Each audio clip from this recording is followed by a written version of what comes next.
les product crew qui ont été lancés, qui sont aussi des mini-communautés de 5 PM qui peuvent échanger tous les mois ensemble et travailler sur des problématiques communes.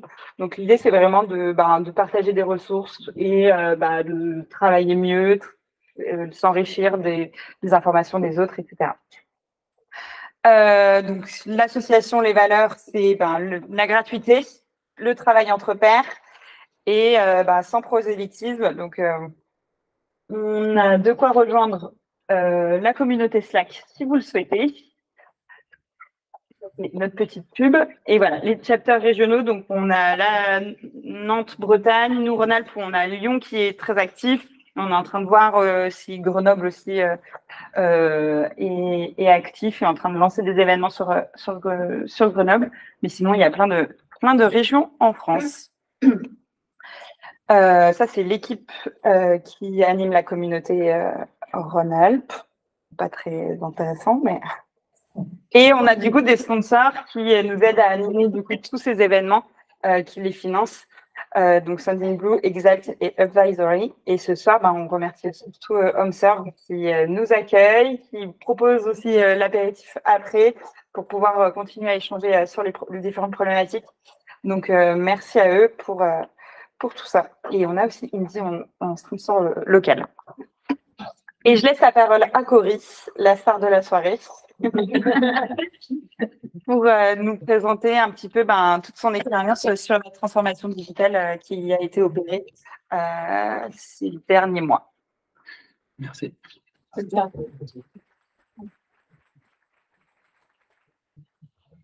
Bonjour à tous. Ouais, c'est bien, pardon. Ok. Je vais essayer de vous raconter un petit peu l'histoire qu'on a vécue ces 18 derniers mois avec quelques-unes des personnes qui sont présentes. Et puis voilà, j'espère que ça pourra vous inspirer. On a essayé, dans une boîte qui n'était pas du tout product, de faire du product. Modestement, je pense qu'on a réussi quelques trucs. Peut-être que pour vous, qui êtes des vrais experts du product, tout ça paraîtra extrêmement simple et tout. Pour nous, ça a été plein de challenges, mais intéressant. Donc, pour me présenter, moi, je travaille chez HomeServe depuis 2 ans maintenant. Ça fait 20 ans que je travaille dans le web et beaucoup dans les médias. Auparavant, je suis dans un groupe de presse et puis beaucoup chez le groupe M6 aussi. J'ai fait 10 ans de product. Donc, j'ai commencé comme PO, avec M. Kiraba comme formateur, mentor, etc. Puis j'ai été PM, groupe PM. J'ai passé l'essentiel de ce temps-là chez M6 Web, qui est devenu Bedrock maintenant. Et puis récemment HomeServe. J'ai beaucoup fait de big data, de data science, de machine learning pendant ces dernières années. Et puis mon background, jadis j'ai été dev, j'ai été journaliste, j'ai une formation de sociologie, et donc rien à voir avec ce qu'on fait dans l'unité. Alors peut-être pour commencer, pour vous présenter un peu HomeServe et l'endroit où vous êtes, parce que je pense que c'est pas une boîte qui parle à tout le monde. Donc HomeServe, c'est un groupe européen. Donc on est présent dans 6 pays, on a 6000 collaborateurs, 3,5 millions de clients qui sont des abonnés, qui payent tous les mois. Voilà, c'est un groupe européen, mais qui est très décentralisé. Donc en France, on a une activité qui est assez isolée des autres pays, on reste en alone. Donc en France, notre mission, c'est de simplifier les réparations et la performance énergétique de la maison. On fait ça avec principalement 2 types de solutions. De l'entretien et du dépannage sur différents domaines, la plomberie, l'électricité, le gaz, la serrurerie, des choses comme ça. Et puis, une deuxième solution qui est le confort thermique et la performance énergétique de la maison. On existe depuis un peu plus de 20 ans en France, on a pas loin de 250 millions d'euros de chiffre d'affaires, on a 1200 collaborateurs en France, 1 300 000 clients qui payent tous les mois. On a une couverture nationale avec 17 filiales qui font du chauffage, de la clim, de la rénovation énergétique. On a un réseau de 4000 professionnels qui interviennent tous les jours chez les particuliers et on fait 250 000 interventions par an. Voilà, c'est un petit peu les grandes lignes. On est Best Workplaces depuis pas mal d'années. On a un gros programme RSE Empreinte 2030. Et voilà, super. Donc, ce qu'on a fait ici, ces 18 derniers mois, c'est une transformation product. Donc, c'est une transformation digitale, mais en vrai, on a fait du product. Alors, pour commencer, peut-être pour vous donner un petit peu la timeline et poser un petit peu toutes les grandes lignes, les principales étapes de ce qu'on a fait. Donc, on a terminé, on va dire, en novembre 2021, un gros projet de transformation qu'on a conduit grâce à une product team. Et puis, autour, on avait une poignée de component team et tout un tas de projets qu'on pilotait avec de la PMO. On avait une grosse activité ici qui s'appelle du BAU, donc le business as usual, et il y avait 1 million de sujets qui logeaient là-dedans. Et voilà. Et quand on avait un projet, généralement, c'était on a une idée, on construit une équipe qui mène le projet. En janvier 2022, on débute le projet MyOnServe, et en fait, on a décidé de le mener sous forme de product team, et notamment avec l'aide de Cédric qui est juste là. Donc voilà. Quelques mois passent. En juin 2022, on initie la 3e product team, parce qu'il y en avait une qui était avant. 3e product team en juin. Quelques mois passent encore, au mois de novembre de l'année dernière, donc c'est pas si vieux que ça. On construit un budget des investissements de la boîte en mode full product team. Donc on dit, OK, l'année prochaine, il y aura 8 product teams. Et on a construit pour chacune de ces product teams un budget dans une approche PNL, donc on a des dépenses, des investissements, et puis en face, on a mis des objectifs business, de revenus, et toutes les product teams, on les a défendus comme ça. Voilà, donc depuis, on a commencé à retravailler la trajectoire de tout un tas de component teams qui sont devenus des product teams aujourd'hui. En mars de cette année, on a créé les 7e et 8e product teams. Et on a commencé à mettre à niveau un peu toute l'organisation pour essayer d'arriver à quelque chose d'assez standardisé en termes de product, avec des visions dans toutes les product teams, avec des étoiles polaires, des objectifs. Voilà. Et aujourd'hui, voilà, on arrive déjà devant vous, et puis on crée l'organisation product, et on se lance dans un moment encore très long, qui consiste à stabiliser tout le modèle, et commencer un long chemin vers la maturité du product comme ça. Alors, avant de vous raconter notre histoire, je pense que c'est intéressant d'avoir un peu de background, de savoir un peu d'où HomeServe vient. Et la culture historique de HomeServe, elle n'est pas trop product, elle n'est pas tout à fait dans ce que vous connaissez peut-être très bien. C'est une culture qui est très verticale, qui est très command and control, où, comme c'est une boîte qui vient d'un historique assurantiel, tout est prédictible. Donc, on sait prédire tous nos revenus quasiment sur l'année, mais aussi sur le mois et sur la semaine. Et chaque fois qu'on a un écart sur ce qui s'est passé cette semaine, on se pose des questions. Voilà, tout est prédictible et du coup, le corollaire, c'est qu'on a une aversion au risque très forte. Le moindre truc qui n'est pas prévu, ça passe pas très vite. On a aussi une culture de l'ultra spécifique. J'ai une idée, on fabrique une solution qui répond exactement à ça, il n'y a rien d'autre. Et puis, une défiance assez globale envers tout ce qui est nouveau. Alors, ça, c'était la culture historique. Si on regarde aujourd'hui, la différence est sans doute assez visible pour n'importe qui débarquerait et qui entendrait cette histoire. Donc, si on fait un peu le avant-après, là, en janvier 2022, on avait une product team, 6 component teams. Aujourd'hui, on a 8 product teams et 2 component teams. Donc, vraiment, la bascule, elle s'est opérée. Dans la manière dont on vit autour de la tech dans l'entreprise, il y a vraiment eu un changement fort. C'est que avant, on avait une relation entre les équipes business et la tech qui était conflictuelle. Je pense que tous les gens qui ont bossé dans des grosses boîtes un peu historiques ont dû connaître ça. C'était une réalité assez forte chez HomeServe et un rapport qui était très client-fournisseur. Aujourd'hui, et ça transpire au quotidien, entre les équipes business et les équipes tech, on est en confiance, on est solidaires, on est bienveillants les uns envers les autres, et on collabore tous ensemble autour d'un impact qu'on essaie d'atteindre.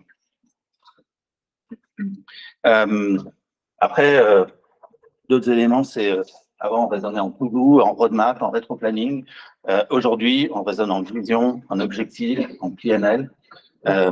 Avant, on avait une idée qui donnait lieu à un projet et à la création d'une équipe. Maintenant, on a une idée qui devient une initiative dans le backlog d'une équipe qui est déjà en place. Avant, le retour sur investissement était inconnu.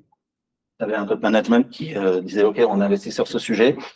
Puis, bon, on avait bien fait tous les trucs qu'on avait prévus. Est-ce que ça a rapporté, pas rapporté Une grande question. Aujourd'hui, le retour sur investissement, il est dans les forecasts budgétaires. Donc, dès le début de l'année, on prévoit tous les retours sur investissement dans notre bilan à venir et on les mesure dans le bilan financier à la fin. Donc, les product teams ont contribué tout au long de l'année au bilan de l'entreprise.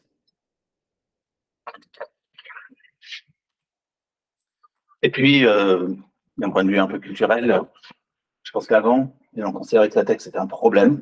Maintenant, c'est une source de solution. Je pense que c'est la vraie victoire, c'est que tout est devenu vraiment beaucoup plus simple. Alors, le point de départ un peu de cette histoire, c'est une transformation agile qui a eu lieu chez HomeServe et qui a été menée pendant plusieurs années, donc avec du coaching, de la formation, et voilà, toute l'entreprise a été embarquée dans la notion d'agilité.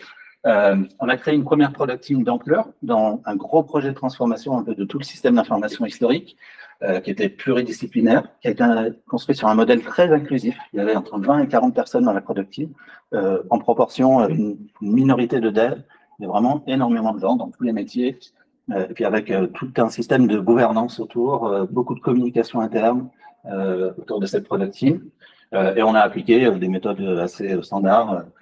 On a fait du Scrum avec un backlog. Peut-être un truc un peu étonnant, c'est qu'on n'avait pas de pilote de métier. On avait une personne qui a vraiment fait la transformation elle-même pendant ce truc-là. Probablement très agile by the book. On a introduit la notion de business value.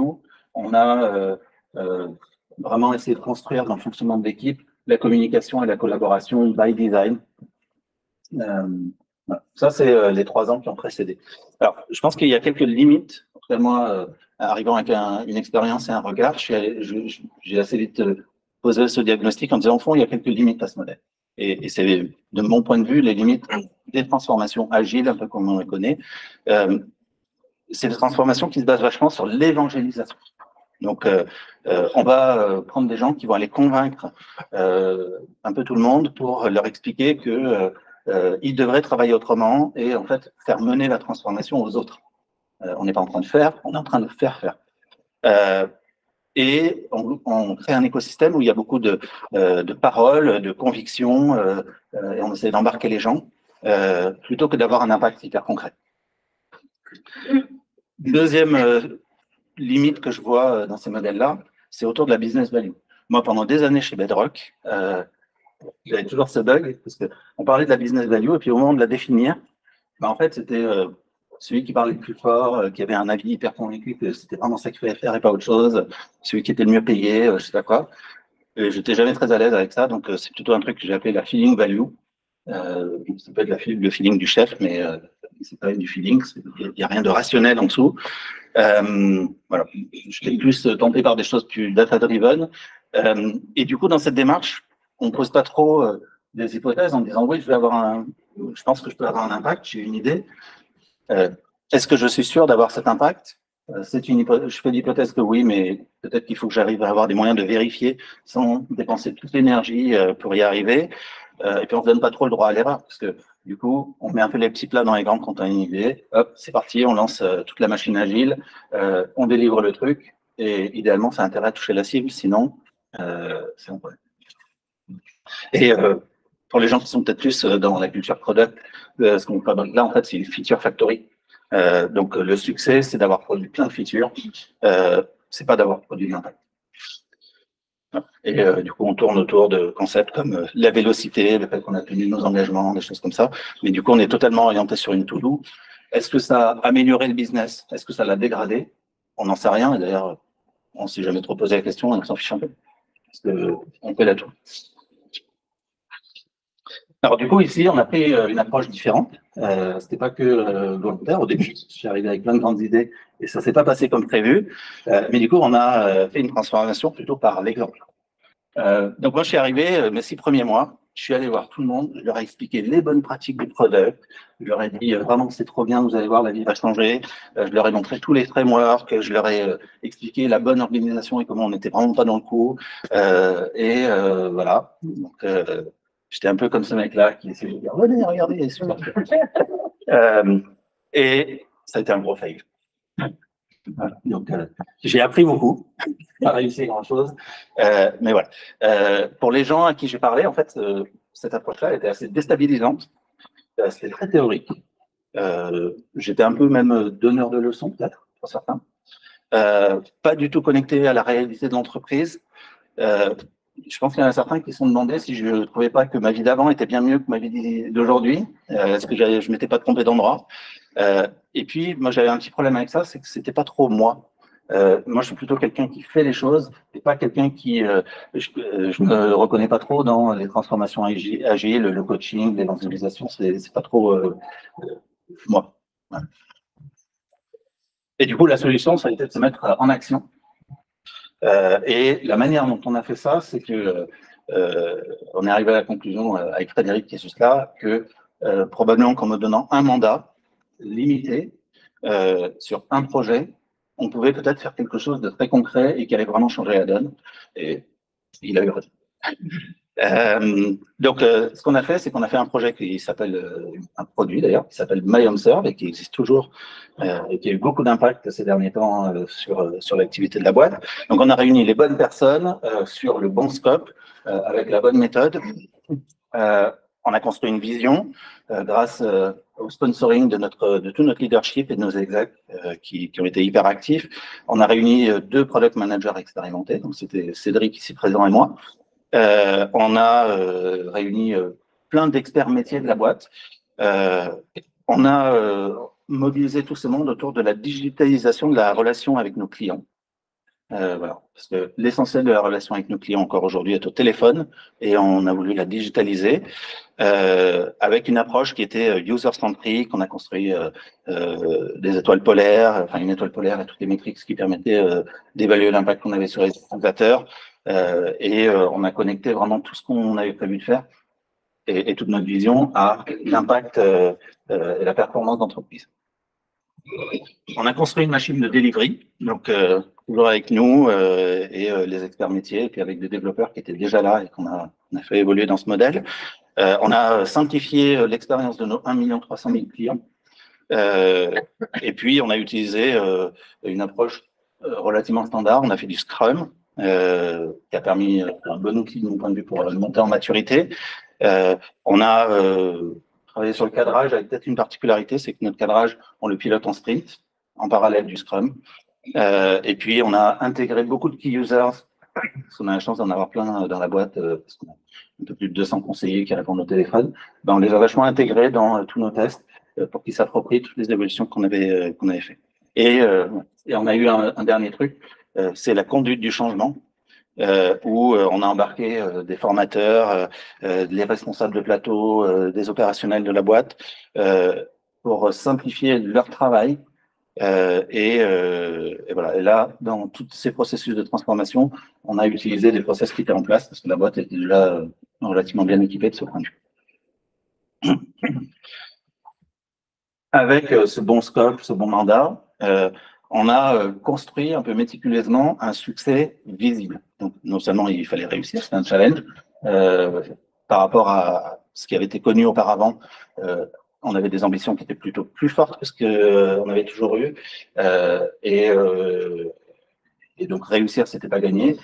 On a, du coup, tout fait pour réussir. Et en plus, à rendre ça visible pour essayer de capitaliser dessus. Donc, on a principalement appliqué un modèle qui marche et avec notre expérience, c'est ça qu'on a apporté. Donc, on a posé des objectifs qui étaient clairs. On a vraiment réussi le maillage au niveau leadership entre le business et la tech. Donc, c'était une ambition qui a été vraiment portée conjointement. On a construit un impact extrêmement fort sur l'entreprise, mais qui était mesurable pour l'équipe et pour tout le monde.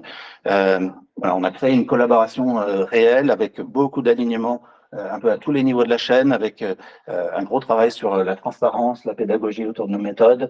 On a embarqué l'entreprise de manière assez large, et tout ça grâce au sponsoring de notre leadership et de nos execs, qui étaient vraiment actifs. Ça, c'est vraiment une chance qu'on a chez HomeServe. Les execs, le siège est ici. Les execs sont dans les étages et ils se mobilisent dans notre quotidien. Et on les voit, on leur parle, on les entend. Et du coup, leur sponsoring qui a été hyper fort a vraiment vachement joué. Derrière, on a produit un résultat, c'est qu'on a une relation avec les clients qui a évolué à vue d'œil. Pour les gens qui bossent dans les étages ici, le mix entre les canaux, donc entre le téléphone et le digital, c'est des trucs qu'ils ont sentis dans leur quotidien et ça a bougé. Leur expérience de collaborateur a vraiment évolué pendant ce temps-là. Et puis, en termes de résultats et d'impact financier, on a été au rendez-vous. Voilà. C'est un succès. Je pense que le bilan qu'on tire un peu l'entreprise au global, c'est que ce qu'on a fait sur MyHomeServe, c'est performant, on a été transparent, on a généré de la confiance, plein de choses se sont passées plutôt vite par rapport à ce qu'on avait l'habitude de faire. On a eu de l'impact sur le business, mais quand même, malgré tout, la boîte a été aussi regardante sur le delivery. Est-ce qu'on a vraiment fait des trucs? Est-ce qu'on a fait des trucs? Tout n'a pas disparu, mais voilà, comme on avait l'impact, on a pu quand même se desserrer un peu les taux autour de ça. Et un élément clé de notre succès, c'est le sponsoring du leadership. Alors, on a commencé avec MyHomeServe et avec un projet et une product team. Et puis, les mois ont passé et on est arrivé à la situation où il y avait des nouvelles idées qui ont émergé et la bonne vieille question de OK, qu'est-ce qu'on fait? C'est important. Alors du coup, est-ce qu'on utilise le modèle classique en projet ou est-ce qu'on utilise un modèle plutôt nouveau qui est la product team? On pose les pour et les contre. Donc, un projet, ça veut dire qu'il faut construire une équipe, choisir un delivery model, trouver un PO, cadrer, créer le backlog, monter toute la mécanique de pilotage. Sur ces modèles-là, notre expérience nous dit qu'en gros, on sort les premières features au bout de 6 mois. Et en interne, le ressenti qu'il y a autour des projets, c'est beaucoup de défiance, beaucoup de frustration, une lisibilité assez faible de ce qui se passe et de l'impact qu'on peut avoir. Voilà, il y a quand même un peu tout un bagage qui tourne autour de la notion de projet chez HomeServe. Et puis, l'alternative, c'est de faire une product team et plutôt de faire entrer ou de faire entrer une initiative dans une product team existante. Et voilà. Et ça veut dire qu'on peut capitaliser sur une équipe qui existe. Même dans un certain nombre de cas, c'est une component team qu'on a un peu fait évoluer et on capitalise quand même sur une dynamique collective. C'est utiliser un delivery model qui est déjà en place et qui fonctionne. C'est se reposer plutôt sur des PM de métier. Voilà, rentrer dans le backlog et le pilotage qui est déjà complètement en place. Et là, on rentre dans une situation où la première feature, on peut peut-être la sortir au bout de 2 sprints. Donc, on gagne beaucoup de temps. Et du coup, j'ai beaucoup utilisé ça. En gros, soit on monte une équipe et du coup, on va payer tous ces gens qui vont juste se mettre en action pendant 6 mois. Ou alors, on va pas investir là-dedans et on va juste produire des résultats. Bon, évidemment, ça fonctionne assez bien. Voilà. Et les product teams, grâce au succès de MyHomeServe, ont un peu une image de confiance, de collaboration, de lisibilité, une image assez positive. Donc, toutes les fois où on a posé cette décision, bizarrement, la balance a assez facilement penché dans le sens des product teams. Et c'est comme ça qu'on est passé de une product team à 2, puis 3, et ça a commencé à faire des petits. Voilà. Alors, l'approche qu'on a eue, ça a été d'avancer par étapes. Donc, c'est un peu la logique des petits cailloux, où on a posé un caillou, et puis un deuxième, et puis un troisième, et puis on avance comme ça. Voilà, au bout d'un moment, on commence à poser peut-être un petit tas de cailloux, et personne ne voit vraiment bien où on va en venir, mais quand même, on sent que c'est en train de dessiner un truc. Voilà, à la fin, ça commence à prendre forme, mais personne n'avait vraiment vu venir qu'en fait, il y avait une logique en dessous de tout ça et que ça voulait dire quelque chose. Donc, ça veut dire qu'on a construit un truc avec une vision, avec une expérience et une approche du product, mais sans expliquer la grande histoire à tout le monde d'abord, mais plutôt en les prenant par la main et en faisant des étapes où ils trouvaient de la valeur, ça marchait pour eux, et ensuite, petit à petit, on construit la big picture, et c'est ça qu'on a construit. Et ça a fonctionné, puisque c'est devenu maintenant le modèle pour tous les projets d'investissement de HomeServe.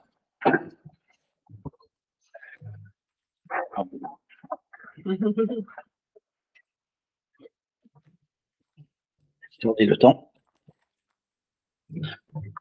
Voilà. Donc, à partir de ce premier succès, et puis des petits que ça a pu faire, on a commencé à construire une organisation centrée sur l'impact et on a un modèle qu'on peut amener à l'échelle. Donc, je vais vous raconter un peu, là, on rentre un peu dans la technique du product, mais l'anatomie d'une product team chez HomeServe, c'est quoi? C'est une équipe qui est pluridisciplinaire, qui est dédiée, c'est-à-dire qu'on réunit plein de gens qui passent le plus gros de leur temps sur ce produit. Donc voilà, on sort de la situation où je vais me coordonner avec plein de services différents qui ont tous leurs priorités et ils s'occuperont de mon petit sujet peut-être dans une semaine. Voilà, très présent. Un modèle qui est très inclusif. On embarque beaucoup de gens de l'entreprise auprès de l'équipe. On mélange des anciens de l'entreprise avec toute l'expérience du métier, toute notre culture, et des nouveaux qui peuvent apporter des nouvelles pratiques et s'étonner de plein de choses qui nous faire grandir dans notre manière de travailler. Donc concrètement, ça veut dire que la product team, on a dans toutes les product teams un PM, un tech lead, un product designer, un QA, des data analysts. Voilà. Au sein de l'équipe, on a cette constitution-là qui au fond est sans doute assez standard pour l'essentiel d'entre vous. Mais peut-être ce qui est un peu différent, c'est qu'on a la logique d'extended team, où très très près de la product team, on va avoir des experts métiers, des personnes qui travaillent sur les plateaux, des équipes juridiques, des gens de la finance, qui sont vraiment déportés dans la product team. Ils sont pas, on n'envoie pas une demande de juridique et puis advienne que pourra. Ils font partie de l'équipe. Et on se parle hyper régulièrement, on bosse ensemble. Et puis, on implique beaucoup le leadership. Donc, les PM sont en contact direct et régulier avec les directeurs ou les sponsors de l'initiative. Et on implique aussi les execs qui, du coup, avec une périodicité qui est quand même assez resserrée, qui sont en contact direct de l'équipe et qui sont vraiment en travail avec l'équipe. Et dans la gouvernance, il y a plusieurs trucs. C'est que on raisonne avec un empowerment fort de l'équipe. Donc, en fait, l'entreprise a un problème, l'équipe s'occupe de trouver des solutions et de proposer son plan. Les PM ont un leadership fort, à la fois dans leur équipe, mais aussi autour. Vraiment, ils portent toute leur initiative et tous leurs produits et tout leur impact vers l'entreprise. On essaye de raisonner plutôt par transparence que par reporting. Donc, l'équipe ne fait pas un reporting pour expliquer ce qu'elle fait. Elle ouvre le capot et elle montre ses artefacts de travail et, y compris les execs, viennent lire les outils de travail de l'équipe. Voilà, on est dans une logique de transparence. Le leadership aussi se met au service de l'équipe produit. Donc, c'est pas je rends des comptes et puis je me fais challenger ou je reçois quelques missiles en passant. C'est plutôt je vais voir le leadership pour obtenir de l'aide sur les trucs qui pourraient m'empêcher d'atteindre mon impact ou de faire avancer mon produit. Et tout ça, on le fait d'abord parce que le leadership qui n'a pas perdu la chefferie d'entreprise fixe des objectifs et tant qu'on se retrouve sur les objectifs, tout va bien. Ils n'ont pas besoin de micromanager tout ce qui se passe, parce que le contrat, c'est des objectifs. En termes de delivery model, on n'a pas inventé grand-chose, là, pour le coup. On a fait du Scrum, qui évolue en Scrumban ou quelque chose d'approprié. Voilà. Donc, on a considéré que c'était le bon choix, et ça l'est encore aujourd'hui, parce que c'est des repères connus, l'essentiel des équipes savent à peu près où on va. On crée un peu par design la logique de se parler tous les jours, de faire des rituels, d'itérer. Et puis, on se dit que la maturité, ça se construit. Il faut commencer par là. Après, il y a des gens qui font du produit avec d'autres méthodes que le Scrum ou le Kanban ou d'autres choses. Mais avant d'aller là, il faut déjà qu'on développe la maturité. Voilà. Il y a quelques limites qui sont un peu celles que je disais au début. On n'est pas focus sur l'impact par design. On est vraiment focus dans ces méthodes-là sur le delivery. Et il y a un autre truc, je ne sais pas si vous l'avez vécu quand vous faites du Scrum, c'est que on enchaîne les sprints et tout, mais en fait, on prend jamais de recul pour se poser sur la vision, sur ok, mais attends, qu'est-ce qu'on a fait de bien, qu'est-ce qu'on a fait de pas bien, est-ce qu'on peut tester des nouvelles idées, etc. Donc ça fait partie des limites qui commencent quand même aujourd'hui à nous frustrer un peu. On verra où on ira autour de ça. Euh, un autre point important pour les product teams, c'est un positionnement qui est user-centric. Donc, là où avant, on était très focus sur les équipes de demandeurs et puis on fabriquait tous les trucs qui nous demandaient, on mettait une équipe en phase 2. Là, on a plutôt dit, en fait, nos clients, nos utilisateurs, eux, bah, ils ont une vie avec nous et on va essayer d'être très concentrés autour de ça. Et voilà, de fabriquer des trucs qui ressemblent à leur histoire. Donc, la vie du client, c'est le moment de l'acquisition, c'est toute sa vie qu'il a avec nous, puisque l'essentiel de nos clients sont abonnés. Et puis, il y a un moment clé qui est l'intervention d'un professionnel chez vous. Donc ça, c'est les 3 moments clés de la vie. Et sur ces 3 moments, on mobilise des product teams focalisés sur une partie de chacun de ces moments. Et en transverse, on va avoir l'expérience de nos collaborateurs qui intervient. C'est aussi un cadre méthodologique assez riche. Donc là, on est dans la boîte à outils des products, mais je pense que vous connaissez l'essentiel de ces outils. J'espère. Donc, on utilise vraiment, je pense, de manière active dans les équipes, la vision board, où on définit voilà, qui on s'adresse, quel pain point on adresse, c'est quoi les solutions et pourquoi on le fait. On utilise le framework de l'étoile polaire. On utilise énormément le RICE, c'est même un peu le cœur de notre machine, et le confidence meter qui permet d'enrichir le RICE. On raisonne en rolling roadmap, on se pose des objectifs stratégiques et puis on a les grosses initiatives de l'année plutôt par quarter. On utilise, mais en vrai, on espère utiliser plutôt les OKR. On n'est pas encore tout à fait au rendez-vous là-dessus. On travaille beaucoup en risk management, donc on a des objectifs et on se focalise beaucoup sur qu'est-ce qui pourrait nous empêcher d'atteindre ces objectifs. Et l'essentiel de nos discussions avec le leadership sont autour de ça. Et puis, on a construit des logiques de burn-up où on a notre impact et on progresse vers notre impact. Voilà. Les points clés dans tout ce fonctionnement, c'est que les contrats qu'on a avec le leadership et l'entreprise, c'est l'impact. Pour rassurer tout le monde et embarquer tout le monde, on utilise des artefacts de pilotage qui vont leur permettre de voir ce qui se passe et d'être rassurés sur le fait que tout est en train d'être bien fait. Et donc, ils n'ont pas besoin de faire des deep dives et du micromanagement. Un autre point qui est important, c'est que on réalise l'empowerment des équipes, mais c'est grâce au focus qu'on a sur l'impact. On a beaucoup entendu parler d'impact. C'est vraiment la clé de notre succès. Donc, on a une approche qui va un peu dans les deux sens. Donc, on a une approche top-down où on pose un budget et puis on construit un PNL sur chaque product team, donc des investissements en payant une équipe et puis des revenus qu'on espère en face. On pose des grandes idées d'initiative en disant voilà en gros comment on veut orienter la boîte et voilà ce qu'on attend un peu de vous. Et puis de l'autre côté, l'équipe va travailler, brainstormer autour de ça pour construire tout un tas d'idées et imaginer tout un tas d'idées qui pourraient vraiment nous amener tout cet impact. Et on va matérialiser cette rencontre dans le RICE dont je parlais tout à l'heure, où on a toutes les initiatives et puis en face on a l'impact.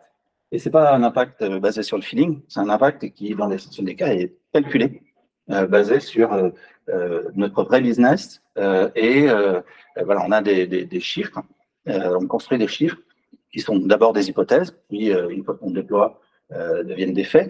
Mais voilà, on travaille vraiment autour de ça. Et très directement collé à notre framework RICE, on a la finance qui intervient, le contrôle de gestion.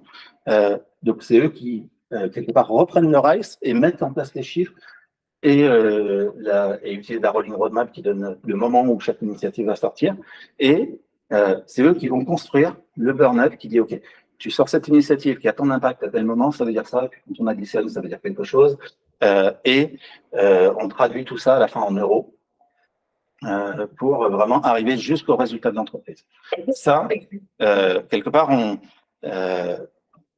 on parle le langage du business, on parle le langage de l'entreprise, on parle le langage du senior management. Et du coup, avec ça, on arrive à créer la confiance. Parce que on est en train de tendre vers le même objectif qu'eux. C'est ça qui est vraiment important. Donc, on commence l'année avec un forecast. Donc déjà là pour toute l'année qui vient, on a déjà construit nos forecasts qui disent OK, en novembre, il va se passer ça et ça produira tel résultat pour l'entreprise. Et puis ensuite, on ajuste en permanence quand les roadmaps bougent, on bouge notre prévision. Et du coup, peut-être que ça peut générer des risques ou des opportunités pour l'entreprise, vraiment dans les bilans financiers.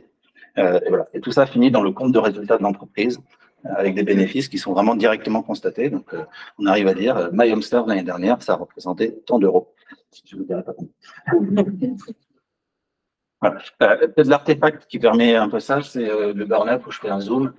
Voilà. L'idée, c'est vraiment de dire, au fil du temps, il y a de nouvelles choses qui sortent et on s'est fixé un budget et on a une trajectoire en principe qui était prévue pour aller vers ce budget. Puis après, on va reforecaster au réel pour savoir si on est on track ou pas. Voilà. Alors, c'est quoi les challenges et les next steps sur tout ce qu'on a fait là? En termes de challenge, maintenant qu'on est passé quand même à une échelle relative, on a 8 product teams, il y a un challenge sur la maturité. Ça a un peu popé dans tous les sens. La maturité n'est pas tout à fait égale entre les product teams, et d'autant que pas mal des PO ou PM, ou en mutation, on fait des mobilités internes, donc c'est des gens, c'était pas le métier, et du coup, il faut accompagner leur montée en compétences. La compréhension du modèle de product team est inégale. Tout le fonctionnement qui tourne autour de l'impact plutôt que du delivery, c'est pas maîtrisé par tous. Le discovery, pour certains, c'est un grand principe et une ambition. On a souvent, oui, j'ai fait ma discovery l'année dernière. Et puis, bon, on n'est pas encore dans une approche très intégrée où ça fait partie du quotidien. Je pense qu'on pourra progresser là-dessus. Pour l'entreprise, comme ça a un peu popé dans tous les sens, ça manque maintenant un peu de lisibilité. C'était très bien quand c'était une product team et que les execs pouvaient la suivre de très près et qu'on était transparent et c'était lisible. Maintenant, quand il y en a 8, il se passe plein de choses dans plein d'endroits. La communication remontante, elle n'est pas au top. Et la gouvernance aussi, parce que les execs, ils pouvaient se mobiliser régulièrement quand c'était une équipe. Quand il faut faire 8 rituels de 8 équipes, plus le même planning pour eux. Donc, voilà, ça fait partie de notre challenge du moment. Donc voilà, donc nos next steps, on va maintenant on rentre dans un moment où on veut vraiment stabiliser le modèle, on veut harmoniser le niveau des pratiques, construire la gouvernance, construire la communication remontante, développer les filières RH aussi. Ça veut dire quoi être product manager, comment on fait grandir les gens dans cette expertise, c'est quoi la filière product design et comment on arrive à devenir fort dans ce domaine-là, c'est quoi les autres expertises autour du product. Comment on arrive à augmenter notre rapidité d'itération vers l'impact. Souvent, on est quand même encore dans le truc de OK, on a une grande idée, on idère, on fait plein de trucs, mais en fait, on met peut-être plusieurs mois avant de dire, avant de changer d'objectif ou avant de se réajuster. Voilà. Et puis toute la mécanique de cascade un peu descendante des objectifs du top management jusqu'aux équipes et toute la remontée d'informations, c'est encore un peu faible. Voilà. Je conclue peut-être avec un petit wrap-up. Donc, c'est quoi les quelques points, s'il faut retenir quelques points, notre méthode quelque part, c'est ce qu'on a appris. Le premier point, alors je ne sais pas si je l'ai bien appuyé, c'est amorcer la révolution culturelle. Donc, la transformation agile qui a eu lieu chez nous pendant plusieurs années, elle a eu vraiment une vertu, c'est que probablement qu'elle a fait bouger beaucoup les mindsets sur toute la verticalité, tout ce mode de fonctionnement qui était un peu bizarre avec des post-it. Voilà. Sans doute que cette révolution culturelle-là, elle a eu besoin d'avoir lieu et on n'aurait sans doute pas réussi si elle n'avait pas eu lieu avant. Deuxième point, c'est créer un success case sans faire de la théorie. C'est juste, on se met dans l'action, on fait un truc qui marche, et parce que ça marche, après on peut raconter une histoire qui n'est pas de la théorie, qui n'est pas du vent, mais qui est très concrète. Voilà, basé sur l'impact et créer cette connexion là, entre le backlog et la finance autour de l'impact, ça c'est un élément clé. Construire un pilotage qui est vraiment transparent et inclusif pour que pendant qu'on est en train de faire ça, c'est pas des gens qui font des trucs bizarres dans un coin, mais en fait, on est vraiment embarqué, on comprend ce qui se passe, on nous apprend au fil du chemin et construire la confiance. Bon, il y a plein de méthodes et de choses là-dessous. Probablement quand même qu'un des éléments clés, c'est que on est potes avec les directeurs des business. On se parle quand on n'est pas d'accord. on se le dit, on parle d'une même voix. Cette confiance et ce partenariat qu'on a créé, c'est aussi une histoire d'humain et c'est un élément, à mon avis, intéressant. Une fois qu'on a créé le success case, répliquer le modèle et continuer à répliquer des succès, à garder vraiment ça, puis scaler la gouvernance et à la fin essayer de construire la maturité de l'organisation. Voilà, c'était l'essentiel de ce que j'avais à raconter.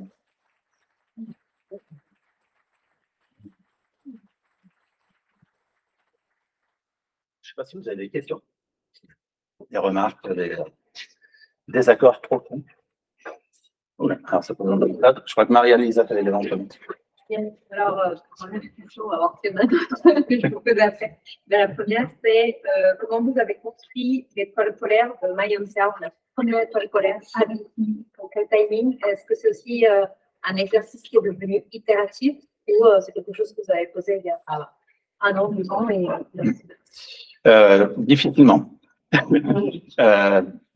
En vrai, si on est honnête, sans embarquer grand monde, mais on leur donnait l'impression qu'ils étaient hyper embarqués. C'est-à-dire que la table pour je pense qu'en grande partie, en vrai, avec Cédric, on s'est enfermé, on a dit ok, vas-y, on écrit un truc. Ce sera pas parfait, mais on écrit un truc. Et puis après, on a fait des ateliers avec plein de gens, on les a fait brainstormer, et puis on a fait converger tout ça vers le truc qu'on avait écrit. Voilà, ça a un peu commencé comme ça. Il faut être honnête, cet exercice de travail sur la vision, c'est pas un truc naturel pour plein de gens qui n'en ont pas l'habitude. Même pour des gens qui ont l'habitude, moi je continue de trouver ça assez difficile. Vraiment, identifier les utilisateurs, faire un vrai travail sur les pain points, imaginer des solutions en étant quand même ambitieux mais aussi réaliste. Voilà, c'est pas hyper évident. Maintenant, on commence quand même à répliquer souvent ce truc-là. Donc, Zakia qui est là, avec qui je l'ai fait pas plus tard qu'hier, ou j'ai commencé pas plus tard qu'hier. Je pense que ça fonctionne beaucoup plus facilement qu'à l'époque. Ouais. J'ai aussi une question. Je pense que c'est vous qui êtes à North Star. Je parle beaucoup de PNL qui vous drive. Est-ce que vos North Stars sont formulés avec des impacts PNL? Ouais, alors c'est même un endroit où on peut encore s'améliorer, je pense. Au départ, vraiment, on est parti dans l'idée que le produit, on le fait pour changer des comportements utilisateurs et les impacts financiers sont une conséquence. Je continue de défendre cette approche. Il y a quand même un petit principe de réalité parce que du coup, on a vraiment une boîte qui rentre qui joue le jeu et qui rentre dedans. Et du coup, à un moment, sur certains sujets, on n'a pas tout à fait parlé le même langage et ça a brouillé les pistes. Donc probablement qu'on va un peu hacker les North Stars pour quand même faire en sorte qu'au moins la grosse étoile polaire soit quand même assez traductible facilement en finance. Ouais. D'abord, merci pour ta présentation, la qualité du support, c'était hyper clair. Ça va rejoindre un peu tout ça. Tu parles du ROI justement sur les features. Et je me demande comment tu arrives à mesurer entre les équipes qui ont développé une feature et le fait qu'elle ait une valeur en euros, sachant qu'entre-temps, il y a probablement un découpage fonctionnel et un coût qui est lié à ça, et puis il y a ce qu'il y a autour. Et aussi, il y a le temps pour vendre cette feature, donc la responsabilité côté business. Et du coup, comment vous avez réussi à être autant main dans la main en fait avec le business, de se dire bah, la feature, si on a fait la bonne feature, après vous avez mis du temps à mettre en place votre processus commercial pour le vendre, bah, c'en est une autre. Et aujourd'hui, si on n'est pas ROI sur cette feature, c'est parce que on a mis trop de temps dans la feature. Alors pour l'instant, par chance, on n'a peut-être pas tout à fait le problème de ne pas être au rendez-vous du ROI. Peut-être que le jour où on ne sera pas au rendez-vous, il y aura plus de frottement. Je pense qu'il ne faut pas se raconter d'histoire. Il faut les construire, les KPI, c'est du boulot. J'ai passé je ne sais pas combien d'heures dans les tranchées avec les gars du contrôle de gestion à essayer de trouver le truc pour que ça fonctionne. Encore plus de temps à aller débugger le résultat à la fin pour être vraiment d'accord avec tout le monde. Donc, voilà. Donc aujourd'hui, c'est pas juste un truc hyper lumineux où ça y est, on a posé le truc et tout le monde est d'accord. On construit de manière assez itérative où on pousse une idée, on essaye de le traduire en finance, on se rend compte que ça marche pas tout à fait bien, on itère dessus. Voilà. Je sais pas trop une sorte d'amortissement, non, sur le. Il y a une sorte d'amortissement. Le développement, lui, il a lieu pendant 2 sprints. Ouais. Après la vente, on se dit le sprint qui suivra, ce sera X milliers d'euros, le prix exceptionnel peut être encore X milliers d'euros, et à un moment, vous arrêtez le compteur. Alors là, on raisonne vraiment quasiment de manière financière, hein. On est sur une année, on dépense 1000 sur une équipe, ça nous rapporte 2000. Bah, du coup, à la fin de l'année, le ROI, il est là. On ne fait pas initiative par initiative. Vraiment, on dit juste qu'au total, l'équipe, elle m'a coûté ça cette année, elle m'a rapporté ça, et du coup, ça va. Donc, on ne rentre pas dans le détail de ça. Après, sur comment on calcule le revenu, là, c'est une science complexe. Et très avancée. Oui. C'est intéressant les différents niveaux en termes de l'équipe produit et après l'équipe étendue.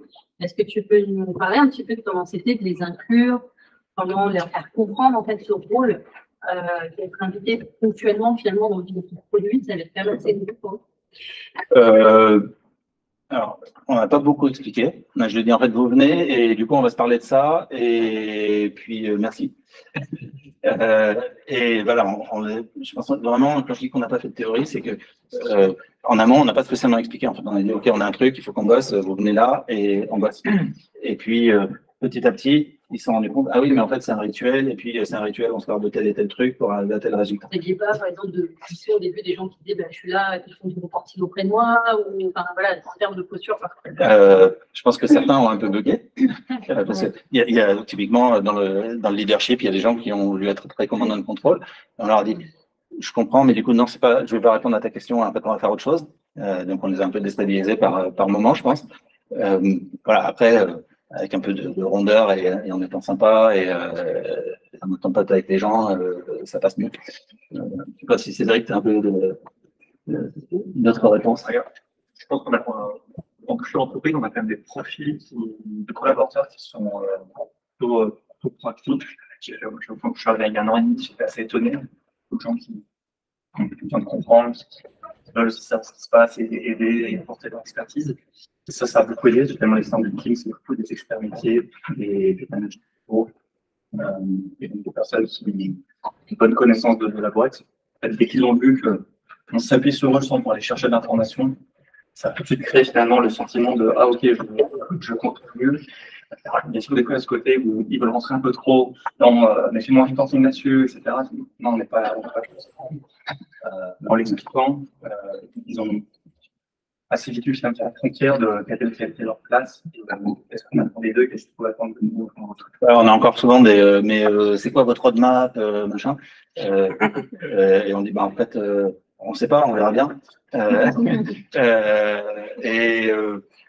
Ce qui est positivement étonnant chez HomeServe, c'est que beaucoup des gens quand même avec qui on parle, moi j'étais habitué dans les médias avec des gens quand même qui arrivaient assez forts de leur certitude et qui te disaient en fait non, donc tu vois la vie elle est comme ça et HomeServe m'en fout parce qu'elle est comme ça la vie.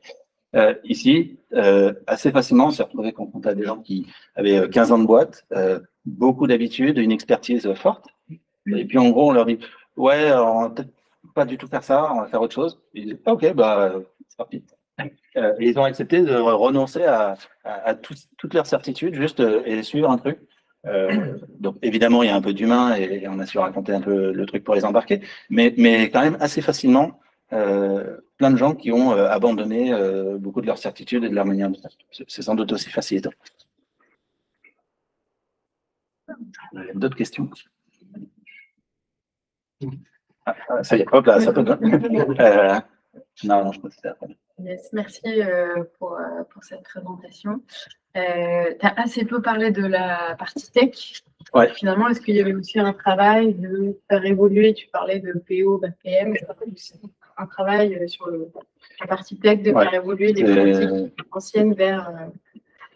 c'est déjà de ne pas parler de la tech. Moi, une fois que j'ai posé un peu mes idées, je me suis dit, mais la tech a un rôle important et c'est même au cœur de ce qu'on fait. Et du coup, c'est bizarre de ne pas en parler. Le partenariat, il est énorme, quotidien, etc.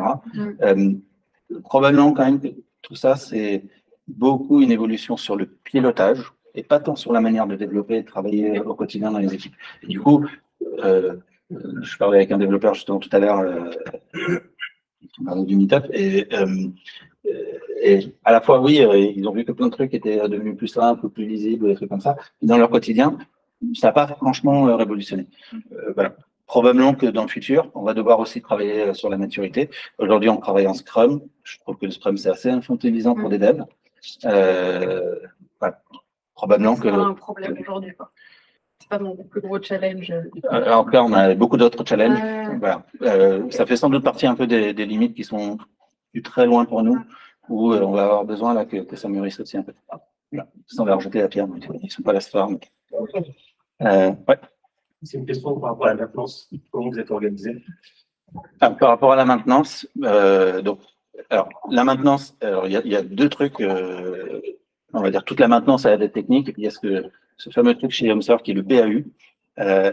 Du coup, en gros, voilà, toutes les petites demandes, mais on ne va pas le rentrer au budget ou faire le business case, mais il faut quand même le faire. Ce qu'on essaye de faire là, c'est plutôt de raisonner par principe, où on dit on a des couloirs qui sont réservés. Donc, dans les product teams, on a, je sais plus combien, 15 ou 20% de la bande passante. Donc, en gros, il y a un ticket sur 5 qui est de la dette technique. Et l'équipe technique décidera bien de ce qu'il faut y mettre. Si des fois, il faut faire beaucoup plus que ça, faire une refonte, bah, là, on s'en parle. Mais tant qu'on reste dans ce couloir, ça fonctionne. Et c'est même un engagement qu'on a en tant que produit vers les équipes pour dire la dette, on va s'en occuper et on ne la met pas sous le tapis. Donc ça, c'est le premier point. Et après, les sujets de BAU, pour certains, ça fonctionne comme ça. C'est vrai que ça fonctionne très bien comme ça. Sur d'autres équipes, c'est pas le cas. Ben, on va essayer de construire ce couloir et vraiment le sécuriser parce qu'il y a quand même des réalités avec plein de trucs qui sont des vieilles plateformes dont personne ne se préoccupe parce qu'il n'y a pas de nouveauté dessus, mais pourtant, il faut bien que ça continue de faire le job. C'est vrai. Il y a une Maria-Lisa et puis toi. Ah, bah, déjà. Je vais juste voir comment tu intègres la dynamique concurrentielle de ton marché dans tes roadmaps. Parce que les facteurs clés dessus, c'est généralement pas les features, mais c'est un ensemble de features et ça vient aussi de l'extérieur. Et la deuxième question corollaire, c'est j'ai pas bien compris si vous étiez dans un mode de développement intégré de vos outils où vous aviez juste des products et puis plein d'autres équipes qui s'appuyaient sur des ERP achetés à droite à gauche, ou si vous étiez tout intégré avec la base. Là, vous avez vu tout ce qui se passe. Oui, voilà. Il n'y a pas de. C'est là que ça se passe. D'accord. Et comment est-ce que tu as réussi à convaincre le DSI de te lâcher au-delà d'un POC fait joujou et puis on arrive. Alors, il se trouve que le DSI, c'est le mec qui m'a embauché et qui m'a tout appris. Jusqu'au jour où j'ai commencé à lui apprendre un truc ou deux. Donc, du coup, il était déjà convaincu avant même qu'on se mette en action. Et, pardon, j'ai perdu mon fil. Dynamique concurrentielle. Ouais, dynamique concurrentielle. Alors, ça ne doit pas vous arriver souvent. On a une chance chez HomeServe, il n'y a pas de concurrent. Qui propose aujourd'hui des abonnements pour s'occuper de ta maison? Qui te permet d'avoir d'une manière hyper simple et unifiée des artisans qui viennent chez toi. Il y a 2-3 petites startups qui ont tenté. Construire un réseau de 4000 professionnels qui intervient tous les jours, c'est juste infaisable. Les artisans, déjà pour te décrocher, alors pour que tu leur vendes ta solution, je peux te dire que c'est impossible. Donc en fait, il y a quasiment personne d'autre qui le fait.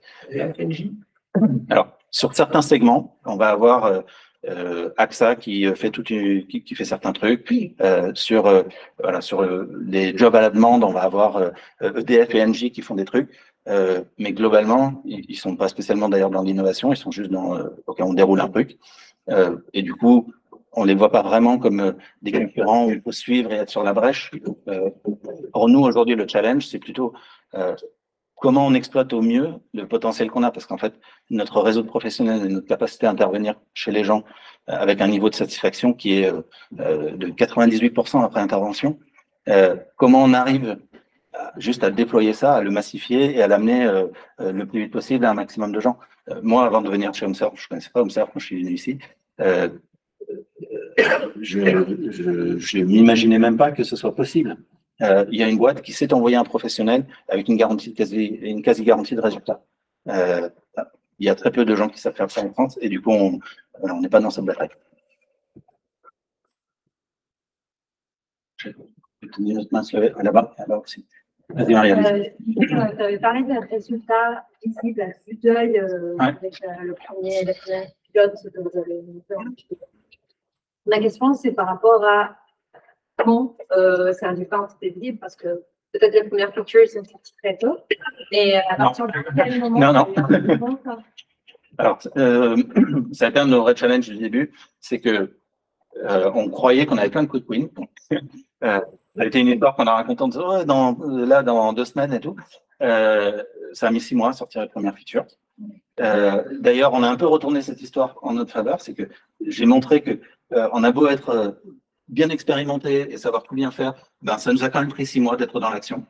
Et du coup, on n'a pas envie de payer ça à chaque fois qu'on a une idée. Donc ça, c'est le premier truc. Donc en vrai, on a mis du temps. Et puis une deuxième partie à ta question. Donc c'était à quel moment il y a eu cet engouement autour de résultats en fait. Ouais, l'engouement donc au bout de ces 6 mois, en gros, c'était à partir de la rentrée de l'année prochaine, là, on a commencé à vraiment mettre en place, à sortir des premières features qui ont vraiment changé la donne. Et très vite, là, on parle de milliers, de dizaines de milliers de traitements de courriers ou de traitements de demandes un peu qui prennent du temps à des gens ici, qui n'ont plus été faits. Alors que d'un seul coup, leur charge de travail, leur pression, c'est vachement réduite. Les clients, je sais pas, un client qui voulait résilier, il attendait peut-être 25 jours avant que la résiliation soit effective. Maintenant, c'est moins de 3 jours. Voire c'est instantané pour plus de la moitié d'entre eux. Voilà. Donc, c'est des trucs qui ont été hyper concrets pour les gens qui bossent ici. Voilà. Et en plus, on voyait l'impact financier de tout. Hop, je crois qu'il y avait une main levée au fond d'abord, et puis après toi. Non? Ah non, pardon. Pourquoi ça fait 6 mois? Alors, pourquoi ça prend 6 mois de démarrer une équipe? Bonne question. Franchement, je pense qu'on n'aurait pas cru. C'est pas du tout l'histoire qu'on avait racontée au début. Je pense que le point de départ, c'est déjà comprendre c'est quoi ce projet, c'est quoi enfin, qu'est-ce qu'on est censé faire. Rien que le comprendre. Donc, déjà, amener, par exemple, un PO, pour cette discussion et avoir un PO, ça vous prend un peu de temps. Et puis, commencer à amorcer cette discussion, mais OK, c'est quoi ton idée et pourquoi et comment commencer à amener ça à un niveau de maturité où on peut commencer à poser les grandes lignes d'un cadrage, qu'on puisse commencer à faire des ateliers d'archi, poser une stack techno, puis commencer à avoir des devs qui s'approprient tout ça, et un backlog qui commence à s'écrire pour qu'on puisse commencer à le fabriquer, qu'on finisse, qu'on teste et qu'on l'envoie. En fait, ça fait pas mal de choses. Et ouais, tu prends vite 1 mois, 2 mois sur chacune des étapes. Donc, on pensait que ça irait beaucoup, beaucoup plus vite. On avait tout notre lot de quick wins qui devait occuper les premiers mois pendant qu'on construisait tout ça. Il n'y en a aucun qui a vu le jour. C'était compliqué. Une question, c'est sur le RICE. Est-ce que tu RICE toutes tes idées ou est-ce que tu as un premier écrémage? Ça a l'air d'être assez consommateur de temps, vu que tu vas être très précis sur l'impact financier, etc. dans ton RICE. Donc déjà, le I du RICE, c'est uniquement le financier? Alors non, c'est l'impact sur le comportement utilisateur que par ailleurs, avec une formule, on sait traduire en financier. On est quand même vraiment sur l'impact sur nos utilisateurs. Alors, on a trouvé une manière d'utiliser le RICE à grande échelle. Donc effectivement, dans le backlog de MyHomeServe, là aujourd'hui, on doit avoir genre 130 lignes. Et elles sont toutes RICées. Mais elles sont RICées par itération. Donc, premier truc, je sais pas, on fait un atelier de brainstorm, on arrive avec 40 idées, on remplit d'un seul coup le tableau. Si on veut faire des business cases sur tout, on est parti pour 6 mois d'études, d'analyse, et on va jamais s'en sortir. Donc, en fait, on fait une première passe où on fait un truc au feeling, et en gros, on donne pas plus de 30 secondes à chaque idée pour l'évaluer. Alors même, on le fait dans le cadre des ateliers de brainstorm, hop, on pose une première pesée qui dit, OK, c'est un gros impact, c'est un petit impact, et c'est compliqué, pas compliqué à faire. Mais vraiment extrêmement rapide. Ça permet de trier le tableau dans un premier temps pour dire, OK, il y a des trucs, on a un bon feeling quand même. On sent que là, ici, il se passe quelque chose, et d'autres où clairement, il se passe rien. Première itération, puis on va peut-être commencer à explorer sur celles qui émergent en haut de liste, explorer nos data, notre connaissance, notre research, et consolider un peu ces idées, et dire ok, quand même, je fais une hypothèse là qui dit que c'est vraiment beaucoup ou pas trop en fait, et on raffine encore pour arriver à un business case vraiment fini ou en particulier sur MyHomeServe, parce que là on était vraiment sur des actes, des interactions qu'on a déjà avec les clients et qu'on voulait juste faire autrement, avec des certitudes. On sait que il y a tant de résiliation ou tant de demandes de tel type et voilà, plutôt, itération successive. Merci pour la présentation. Juste une question, parce qu'il y a beaucoup parlé finalement de l'impact auprès du business. Mais parfois, pour développer une feature, une surtech, elle va avoir beaucoup d'impact. Il peut y avoir plein de manières d'offrir ce parcours à notre utilisateur, à notre client, enfin, de l'implémenter, de le mettre en œuvre, de le tester, d'itérer dessus. Et du coup, j'arrive pas trop à comprendre. Est-ce que vous arrivez à mettre des boucles un peu d'itération sur certaines choses? Parce que j'ai l'impression que vous mettez tellement d'impact avec la finance, vous essayez d'évaluer le chiffre d'affaires que ça représente et toutes ces choses-là, que du coup, j'ai du mal à voir à quel moment on peut se dire « Ah, bon, alors le process de résiliation, on l'a pensé comme ça, et finalement, on se rend compte que il faut itérer, ou peut-être pour certains utilisateurs, c'est mieux de le faire. » Tu vois, comment ça remet cette boucle de feedback qui est normalement un peu dans Product by the Book, tu vois, ça revient, on doit itérer par ses retours. C'est de base, aujourd'hui, je pense que c'est une de nos zones de faiblesse. On fait des hypothèses, on les déploie, on y va, et ça marche pas trop mal. Quand même, d'abord parce que il y avait tellement de trucs à faire qu'on a commencé par des trucs qui étaient tellement des évidences que ça pouvait pas trop rater. Plus le temps avance et plus les évidences on les a faites, et du coup plus il faut rentrer là-dedans. C'est pas hyper naturel, et encore plus pour plein de gens dont c'est pas la culture. Donc, ça, c'est un des trucs qu'on doit intégrer. D'ailleurs, parce que Cédric, il a eu sa première mauvaise surprise récemment, puisque voilà, on a investi 3 mois dans une feature, on y croyait à fond, et il y a eu 2 clics au bout de quelques semaines. Et du coup, on s'est dit, ah oui, en fait, s'il avait juste mis le bouton, voir s'il y avait des clics, c'est tout, on aurait appris le clic. Donc, comment on intègre l'itération? Aujourd'hui, si on est honnête, pas beaucoup. Et c'est un de nos vrais axes de progrès, parce que, au contraire, il faut rendre dans une logique où on a des hypothèses, le plus vite possible, on arrive à les confronter. Quand même, on utilise de manière assez rigoureuse la confiance, donc, basée sur quel matériel permet de définir l'impact qu'on a en face. Donc, si c'est juste quelqu'un qui en est convaincu ou si on a vraiment observé des choses. Donc, voilà, on a des ratés là-dessus. Donc, ça, c'est un des premiers niveaux, c'est que du coup, on va monter en confiance en faisant plus de research, en allant tester des choses avant de se lancer, pour pas trop rater la cible. Mais effectivement, oui, faut qu'on base vraiment notre feedback loop. Je sais pas où on est en termes de timing, mais je vous laisse. C'est à la patronne. Vas-y, je avec qui travaille la productive aussi bien pour la discovery, le rise, le backlog et puis ça, les features. En termes d'outils, vraiment, à en parler, Google Slides, beaucoup. Google Spreadsheet aussi. Voilà, peut-être dans pas très longtemps, Product Board, on explore.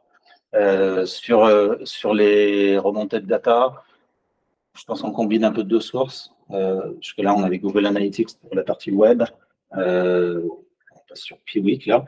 Et puis, tout notre cœur de CRM est sur Salesforce. Et donc, voilà, toutes les demandes, tous les process métiers, on prend dans Salesforce.